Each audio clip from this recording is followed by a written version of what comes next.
This episode of Internet Today is brought to you by Magic Spoon. Hey, miss us yet? Well, we're back. Either way. Internet Today is back. After a much-needed and shockingly less eventful break than last time. The best week we could possibly have picked. Nothing fucking happened. Although it would be extremely hard to beat an actual insurrection on the U.S. Capitol while the two guys from the Internet News Show are temporarily unplugged. But, things went considerably much better this time than the last time we took a break. I was sure that Matt Gaetz was going to get, handcuffed and hauled to jail while we were gone. But, it proves that the curse of us leaving isn't true. Yeah. Now, that's not to say a whole lot of stuff, good, bad, funny, horrible, neutral, or otherwise, didn't happen while we were gone. So let's get caught up on some stuff that stood out to us once we returned to the glow of our computer monitors. First of all, it was Memorial Day on Monday of this week, and if there was any clear-cut indication that America is back, it was Memorial Day and the weekend that preceded it. Travel numbers from the TSA and AAA proved that this was the most active weekend since the pandemic began, with more than 37 million people hitting the road and upwards of 6 million people passing through airports on their ways to far-off destinations. Beaches, lakes, mountain towns, resorts, and casinos. All of them were packed to whatever capacity limits were allowed. And even box office numbers returned to normal as Cruella and A Quiet Place Part 2, or A Quieter Place as I call it, raked in tens of millions of dollars each over the 3-day holiday weekend. America is back. We're back. Whether you like to admit it or not. America's back, and it has lost all of its manners. We've talked about this before, people are coming out of pandemic quarantine and immediately going full throttle. There's been numerous examples in the NBA playoffs. People throwing things Every on the court. sports game has massive fights breaking out. Running onto the court, streaking, all kinds of shit happening. Yeah. It's pretty crazy. Unless you were like me and got way more into drinking during the pandemic, your alcohol tolerance is probably dog shit at this point, and you should really be careful out there. I saw people getting dragged out of there's apparently this sports bar pool in Vegas now where it's giant screens, but pools. Vegas has got to be a real shit show. Drowning in 4 feet of water. That's how crazy things are right now. Anyways, shockingly, Memorial Day is more than barbecue, beaches, and booze. It's also about honoring members of the military who have paid the ultimate sacrifice. And there are no shortage of people who honestly spend the day honoring friends and family who died serving their country. But there's also plenty of people who will just post a photo of an American flag and then move on. That's enough patriotism for today. Exactly. Or in the case of a few members of the GOP, will retweet or promote any post that even resembles some sort of tribute to a fallen member of our military without so much as giving it a second look. There's a term for virtue signaling? Would this be virtue signaling? No. I don't know. Now, that's also obviously just to score points with their constituents and show how much they support our troops. I support the troops so much that anyone who tweets a photo of a person in uniform at me, I will retweet it. Yeah. That's how much I love. Look at that beautiful uniform. Our fallen soldiers and mariners and Marines. Seamen. And seamen. Yes. Especially the seamen. Yes. Anyway, journalist Ken Klippenstein proved just what we said right now about how they'll the big politicians and blue checks, they'll retweet just anything resembling a sincere military tribute post. Yeah. He proved this by sending out a photo of JFK assassin Lee Harvey Oswald, who was a Marine. Yeah. His military photo of him dressed in his uniform from his days in the Marines. He sent that out to a number of prominent figures in the GOP with the message, "Sir, my grandpa's a big fan of yours and is a veteran. He would be thrilled if you could RT this photo of him for Memorial Day. Here he is as a young private first class. Happy Memorial Day." And first of all, it's the wrong holiday.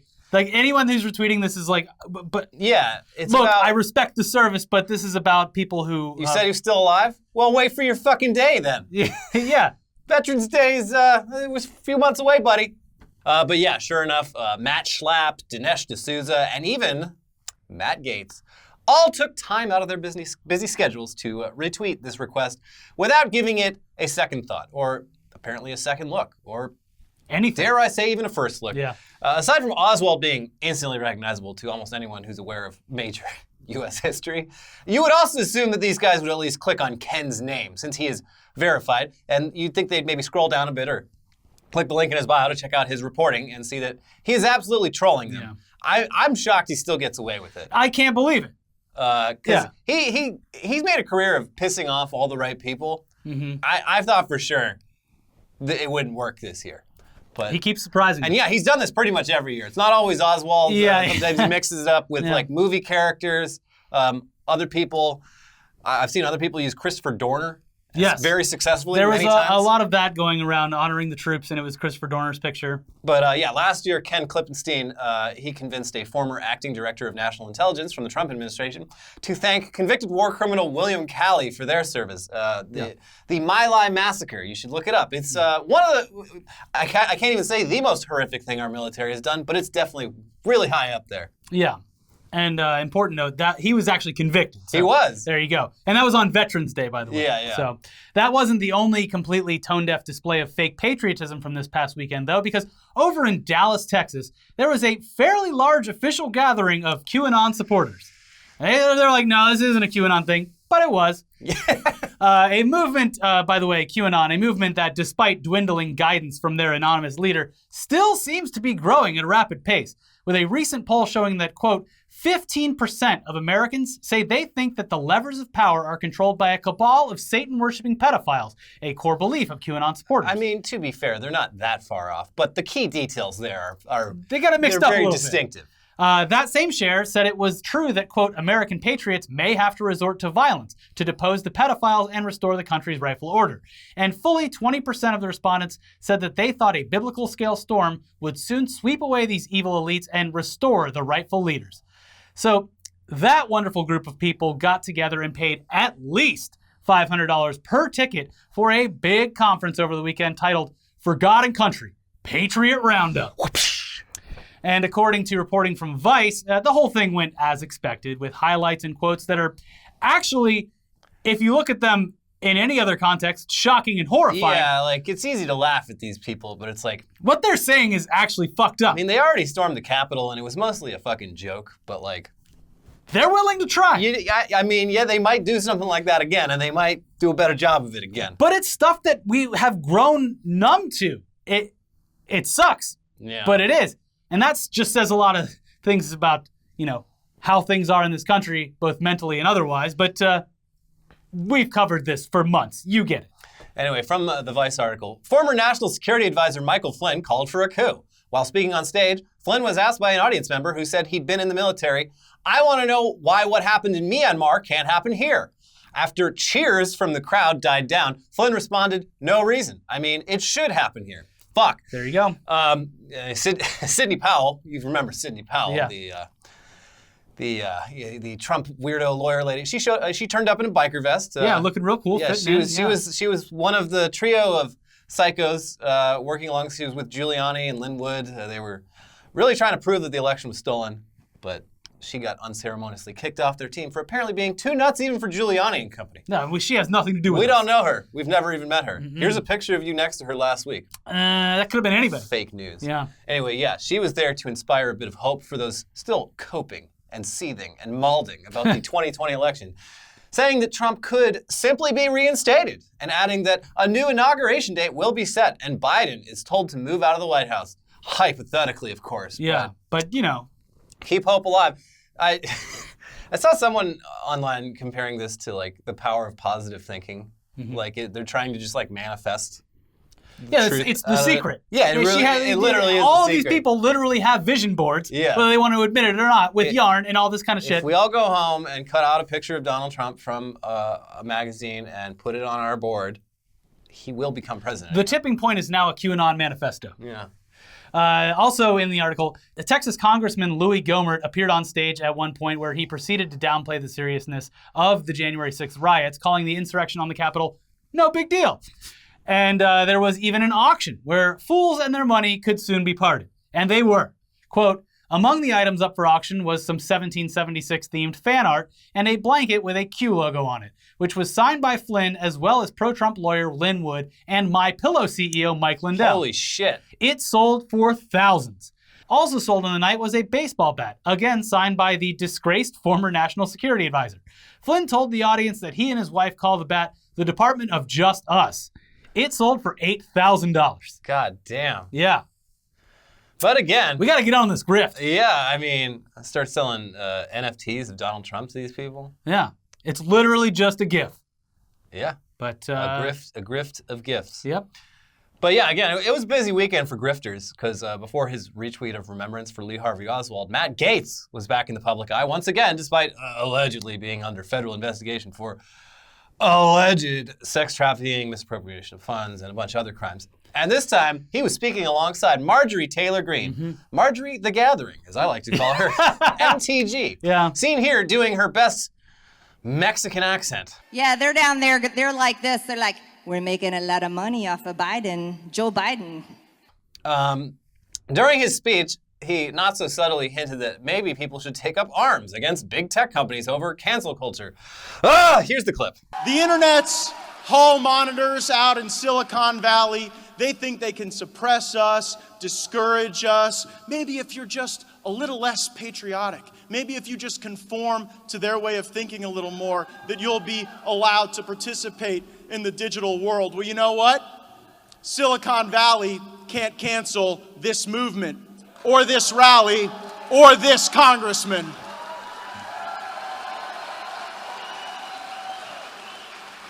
We have a Second Amendment in this country, and I think we have an obligation to use it. And, speaking of Marjorie Taylor Greene. MTG. She went so far off the fucking deep end last week that even Ben Shapiro had to distance himself from her and her insane rhetoric after she tweeted comparisons between the Holocaust and vaccinations, saying, "This is demented nonsense. It is nothing like the Holocaust, and any comparison here thereto is both insulting and insane." And then cue the Onion article. Heartbreaking. The worst person you know just made a great point. Yeah. There was also that haberdashery, that hat shop over in West Virginia. Who was doing the yellow stars? Come in and buy your yellow star patch that says unvaccinated. And everyone's just like... Little on the nose there. Yeah. A little too... It's like, and especially like at a moment where a lot of people are like somewhat legitimately up in arms about like rising anti-Semitism and shit. It's like the side that is supposedly on the side of Israel and whatnot is the ones making, Stars of David, basically equating vaccination with genocide. Mm-hmm. Interesting. But while diving straight back into reality after a nice break is almost certainly going to be filled with bad news, let's abruptly switch gears for a second with some slightly good news, because police canines in America, they're being forced to retire. Good. And they are going back to being good boys instead of narcs. Yeah. And that's thanks to an ever-growing amount of states that are decriminalizing or straight up legalizing marijuana. ACAB does include dogs, so this is great news. These dogs are no longer bastards. Yeah. Paw Patrol, you are safe. Yeah. From a recent Associated Press article, quote, as Virginia prepares to legalize adult possession of up to an ounce of marijuana on July 1st, drug-sniffing police dogs from around the state are being forced into early retirement, following a trend in other states where legalization has led to canines being put out to pasture earlier than planned. And that sounds bad, but it literally just means they're retiring. Yeah. It sounds like they're getting killed, but they're not. Now we will kill all these They're not dogs. greyhounds. Florida. Anyway, it continues. Virginia State Police are retiring 13 canines, while many smaller police departments and sheriff's offices are retiring 1 or 2 dogs. Most are in the process of purchasing and training new dogs to detect only illicit drugs, including cocaine, heroin, and methamphetamine. Those dogs are going to be fucking partying. Some departments are unable to afford up to $15,000 to buy and train a new dog, so they are disbanding their canine units. Good. Hey, look. Good. Defunding works. They should give these weed dogs to stoners. Yeah. So that way, every time a new owner smokes weed, they feel like they're back at work. Because dogs need to feel like they're at work. It's like when retirees get a job greeting people at Walmart. Yeah. They need to keep busy. Yeah. You go crazy if you're just doing nothing. Yeah. All the craziest dogs are the ones that don't do shit. Plus, your fucking dirtbag friend comes over and is like, I'm low on weed this week. Nope, he's got it. He just smoked. He says you got a lot on you. Yeah. Anyways, the article states that they can't use or retrain dogs who were previously trained to alert officers to marijuana because it wouldn't be submissible in court, since it would be impossible to prove that the dog didn't just alert because of the sense of totally legal, totally fine weed. Yeah, the cops are saying, like, once a dog is trained to sniff out marijuana, it can't be untrained. Yeah. You can train it to sniff out other illicit drugs, but it'll always have that instinct to go to marijuana, and that makes any evidence submitted They'd have to throw it away. And in states where this has already happened, the dogs have found homes through adoption. So that's good. That's good. Hopefully some good stoner homes where every day they're just like, where is? And they're like, good boy. And the dog's like, I did a good job today. Give me a treat. A weed gummy. Yeah. Don't give your dogs weed. No. There are CBD dog treats. Yes, there you go. We do have a decent mix of stories coming up for you after the quick break. But first, let's take a second to thank today's sponsor, Magic Spoon, the delicious cereal that you don't have to feel bad when you're snacking on. Look, I'm not going to lie.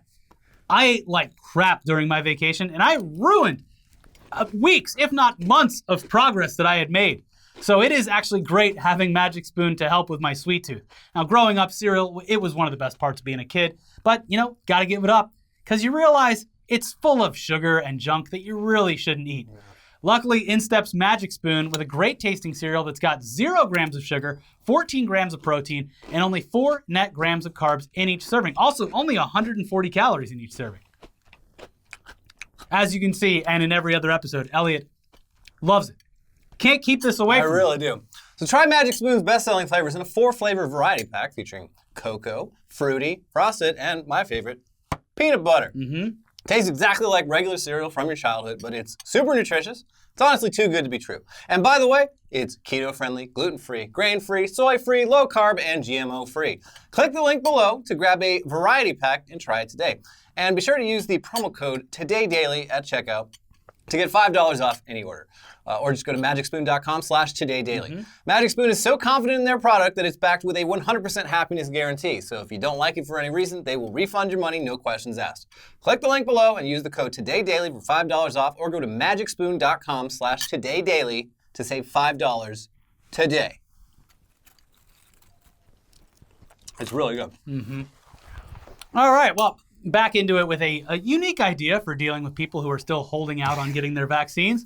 Now, at this point, a lot of states, including California, are offering incentives to convince holdouts to get that damn jab, including lotteries with cash prizes.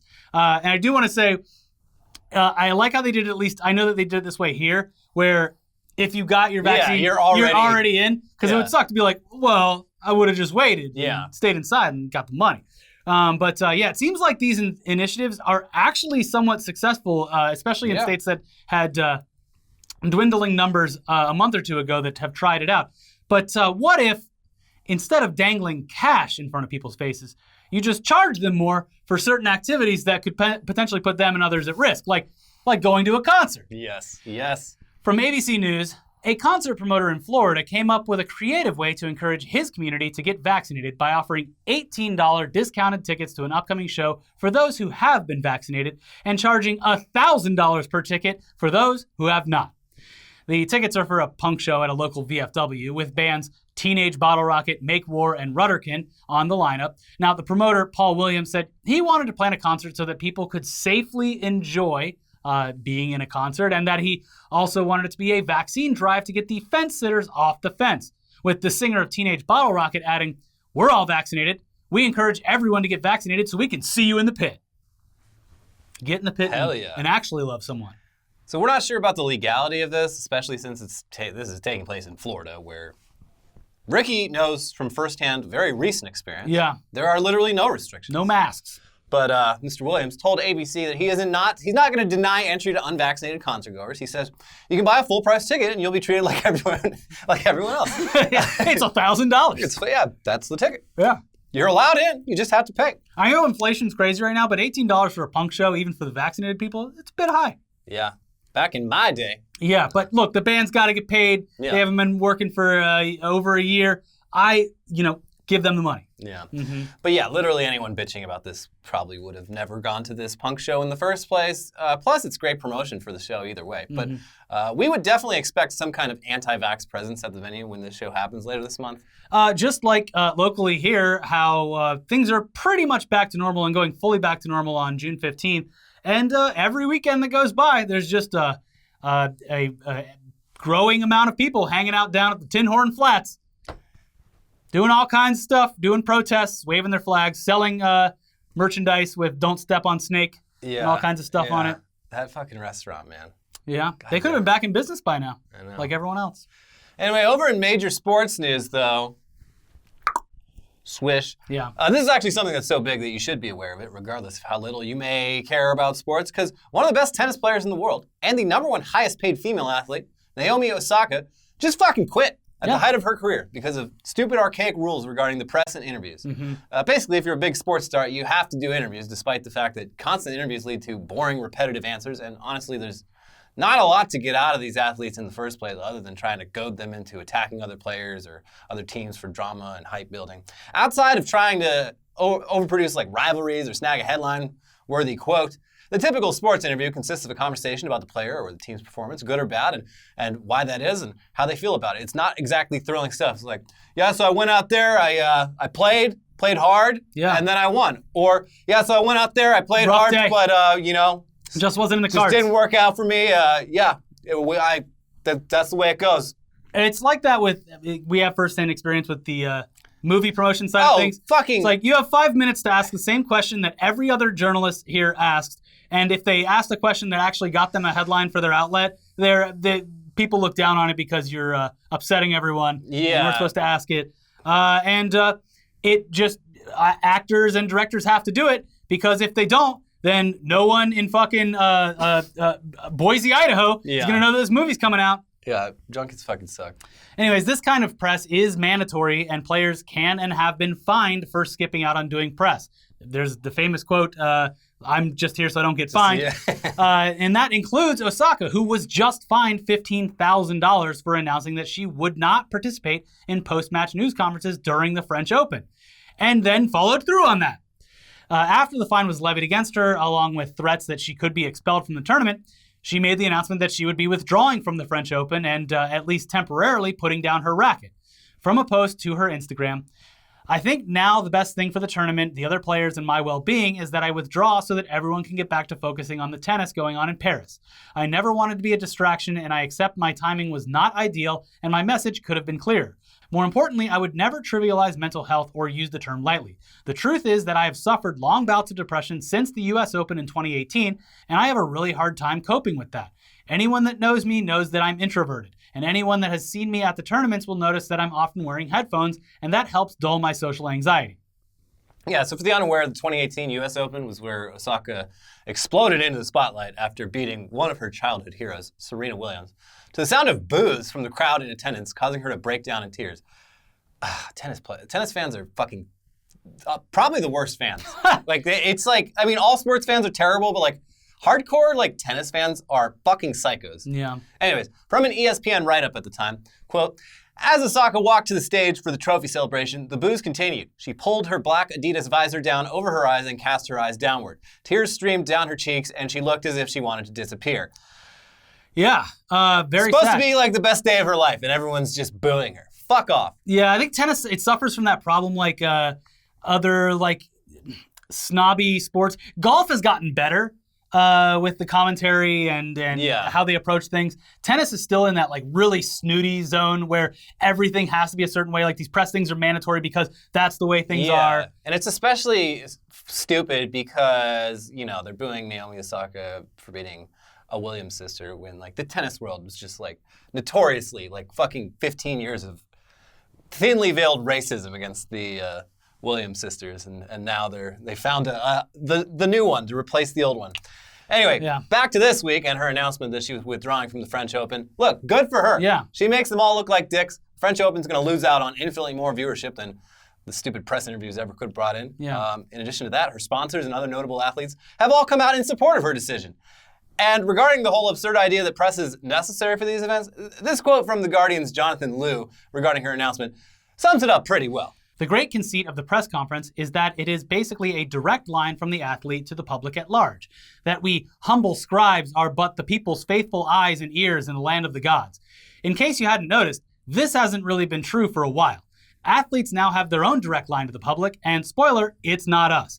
Hard as it is to believe, Osaka's function as an entertainer and corporate billboard is contingent on her playing tennis at an appointed hour, rather than being forced to sit in a windowless room explaining herself to a room full of middle-aged men. And so, the modern press conference is no longer a meaningful exchange, but really a lowest common denominator transaction. A cynical and often predatory game in which the object is to mine as much content from the subject as possible. Gossip, good. Anger, good. Feuds, good. Tears, good. Personal tragedy, good.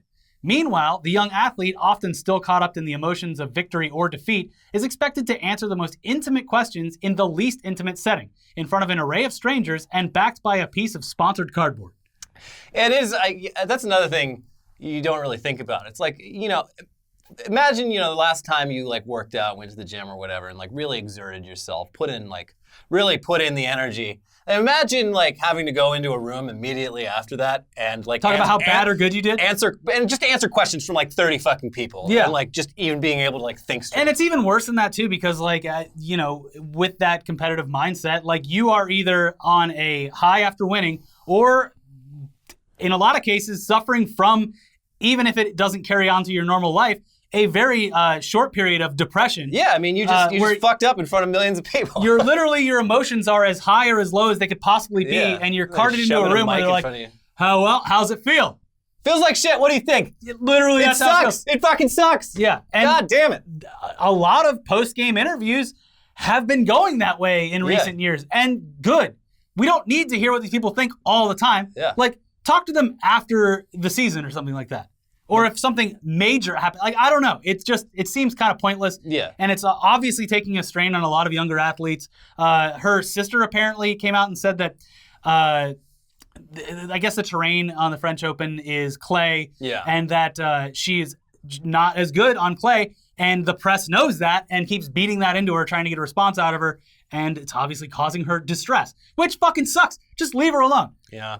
But hey, good for her. Yes. She's using the power she has at the height of her in career this too. business. Yeah. Like they need her more than really she needs them, and she's doing what a lot more people should do with the power they may not realize they have, and she's putting her foot down to stop something that she doesn't like. Yes, and I mean, this might actually inspire some real change in the industry if more athletes get behind this. Yeah, and I mean, we don't know how to properly transition from this story, this emotional yet inspiring story about pro athletes, to this next story, this absurd, ridiculous story. So we'll just jam the headline in your face instead. North Korea bans skinny jeans, piercings in war on capitalistic lifestyle. They got us.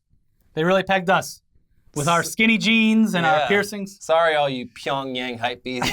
It's over. Yeah. It's over with now. According to South Korean-based Yonhap news agency by way of Newsweek, history teaches us a crucial lesson that a country can become vulnerable and eventually collapse like a damp wall, regardless of its economic and defense power, if we do not hold on to our own lifestyle. Rodong Sinmun, an organ of the North's ruling Workers' Party, reportedly wrote on May 13th, "We must be wary of even the slightest sign of the capitalistic lifestyle and fight to get rid of them."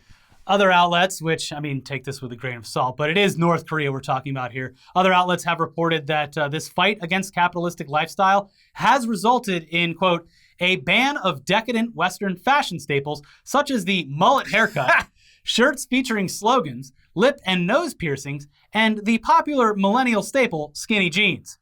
New laws now outline acceptable socialist hairdos. Of the 15 permitted styles, spiked and dyed hair are strictly prohibited. And I love how this fashion guide or whatever that North Korea is using is literally 20 to 30 years out of date. Yeah. Going to North Korea is like going to a fucking middle school dance. No spaghetti straps, no bare midriff. And keep enough space for the Lord. Yeah. Yeah. But it's like he literally banned everything that his favorite NBA player exemplified. Oh, shit. Dennis Rodman. Trouble in paradise. But look, this North Korea fighting this capitalistic lifestyle. This is a major win for Generation Z, who have been at war with skinny jeans for months now. And they see them as a fashion faux pas and an uncomfortable relic of the past. Is Kim Jong-un the ultimate Zoomer or just a fashion icon? Only time will tell. Speaking of Korea, specifically the South Korea this time, they have brought the world an icon of their own. Step aside, Lady Crush Me Mommy Milkers Dimitrescu of Resident Evil fame. It's Samantha Samsung's time to shine as the latest virtual obsession for people who are way too horny online and can't stop telling on themselves. Bonk. It's bonks all around for everyone online who recently discovered this marketing material for Samsung that was never actually used, because people who didn't get outside this holiday weekend, they're horny for this attractive digital woman. Yes. And we know most of it is a joke, but in every joke hides a kernel of truth. Yeah, it wouldn't be a joke if You didn't believe there it? wasn't a little bit to it, yeah. Yeah, like, look, most of the internet gets obsessed with something and it's immediately heightened to ridiculous levels. But there were certainly no shortage of posts, memes, and yes, Rule 34 content completely flooding Reddit and Twitter over the weekend. And the popularity of this virtual sales rep is undeniable, and it's continuing to grow as we speak. People love her. And that, of course, leaves Samsung with a tough decision that has almost certainly actually been discussed by now. Embrace this old marketing material, which is now massively popular, but in doing so, acknowledge that people are horny as hell for a computer-generated woman that reps your company, or burn any proof that you had anything to do with this and hope that the internet forgets about her. This is exactly the kind of Western decadence that Kim Jong-un was talking about earlier. Yeah. They don't you have to look no further than over the demilitarized zone. Sodom and Gomorrah down there. They're simping for a fucking digital avatar. It's disgusting. She does wear skinny jeans, this avatar. But yeah, button-up shirt. You know what feels great about this? The AT&T girl. The heat is off. She actually recently, she kept getting messages on like Instagram or something. It was like, hey, how come you wear a lot more loose-fitting clothing now? She's just like, because I'm directing the commercials now, and I got tired of you freaks like lusting after me as a cell phone salesman. It's fucking weird. You're all weird. Well, now they have a virtual person. No one's getting hurt. I mean, that is just like Lady Dimitrescu or whatever their fucking name is, Mommy Milkers. Yeah. But the cosplay for this is far less sexual, at least now. Yeah. Because it just looks like she works at a cell phone store. I'll give it a week. Give it a month. Yeah, well, the Rule 34 stuff is already proving that wrong. Anyways, that's it for this episode. We're back. We promise not to leave you hanging again for at least a few more months. But if for some reason you haven't watched our episodes from almost 2 weeks ago, it's not news, it's old. Yeah. But it's there.